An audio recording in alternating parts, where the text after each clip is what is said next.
SIR की जब हम बात करते हैं तो हम इसकी बात करते हैं कि देखिए कितनी बड़ी तादाद में लाखों वोटर्स हटा दिए गए, किस तरह से अलग अलग तरह के एजुकेशन और अलग अलग तरह की टर्मिनोलॉजीज और ये सब जो है वो इंट्रोड्यूस की गई, उसको और ज़्यादा मुश्किल बनाया गया।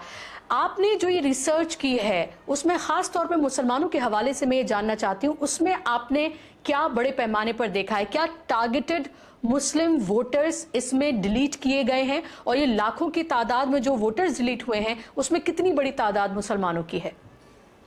पहले ये हम लोग को गौर करना चाहिए, जब नवंबर में ये प्रोसेस शुरू हुआ और उसका फर्स्ट लिस्ट दिसंबर में पब्लिश हुआ था, उस टाइम जहाँ मुस्लिम ज़्यादा है मैप पॉपुलेशन ज़्यादा था। ये पूरा हम लोग डेटा दे के निकाला। जैसे मुर्शिदाबाद में फरक्का, भगवान गोला, शमशेरगंज, जहाँ भी जाओ वहाँ सबसे ज़्यादा मैप पॉपुलेशन। मैप मतलब क्या होता, 2002 से जुड़ा हुआ लिंक सबसे ज़्यादा मुस्लिम को मिला।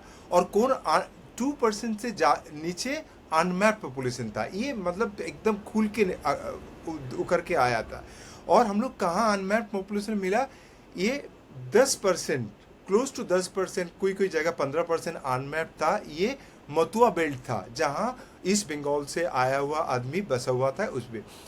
ये देख के इलेक्शन कमीशन को तज्जुब लगा, तो ये हम तो नहीं करने चाह रहा ना, हम लोग तो मुस्लिम को बात देने चाह। तो ये एक, उसका बाद जब डॉक्यूमेंट एग्जामिन शुरू किया, वो आर्टिफिशियल इंटेलिजेंस का इस्तेमाल करके ये सब डॉक्यूमेंट चेक कर, तो इसका बाद ये टर्म वो लोग निकल के लाया, लॉजिकल डिस्क्रिपेंसीज। ये क्या होता, मेरा नाम जैसे सबीर अहमद, SABIRAHMED होना चाहिए, मगर मेरा हेडमास्टर बीच में एक ए डाल दिया, गिफ्ट कर दिया। ये आ गया उसका इलेक्शन कमीशन का नज़र में, ये लॉजिकल डिस्क्रिपेंसी है। इलेक्शन कमीशन को कौन ऐसा पावर दिया, मेरा 6 बच्चा रहेगा कि 10 बच्चे, क्योंकि यहाँ तो China's policy two child policy नहीं है।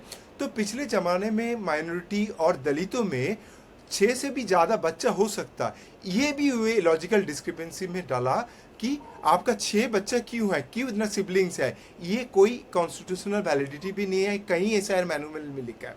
और मोहम्मद आयुब हो गया, आयुब मोहम्मद, ये उसका गलती से हुआ। ये सारे लॉजिकल डिस्क्रिपेंसी। तो हम लोग जब फर्स्ट लिस्ट निकाला था, तो पॉपुलेशन के हिसाब से, फॉर एग्जांपल भवानीपुर जहाँ ममता बनर्जी लड़ाई कर रही हैं, 20% मुस्लिम है, उसी हिसाब से ASGD नाम में आया था।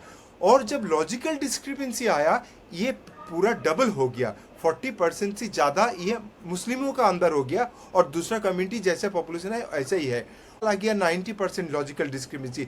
ये पैटर्न सारे बंगाल में हम लोग देखने शुरू किया। फिर उसका बाद अंडर एजुकेशन में उन लोग को लॉजिकल डिस्क्रिपेंसी के पास उन लोग को पब्लिक हियरिंग में बुलाया।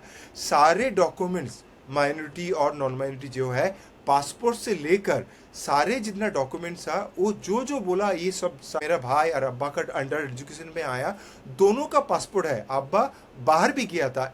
अगर किसी के पास पासपोर्ट है, वो बाहर जा चुका, तो एक नॉर्मल एक रिगरस एग्जामिनेशन हुआ, उसका बाद ही तो उसको पासपोर्ट मिला। इस तरह का पासपोर्ट होल्डर है। इस तरह का पूरा सारे बंगाल में जहां मुस्लिम कॉन्सेंट्रेटेड है, डिसप्रोपोर्शनेटली अंडर एजुकेशन में डाल दिया। और कौन इसको देखने आया, जुडिशियल ऑफिसर बंगाल और बंगाल के बाहर, जिसको बांग्ला पढ़ने नहीं आता, सारे डॉक्यूमेंट्स बांग्ला में होता, और ये एक सिटीजन को अंडर एजुकेशन में डाल दिया था।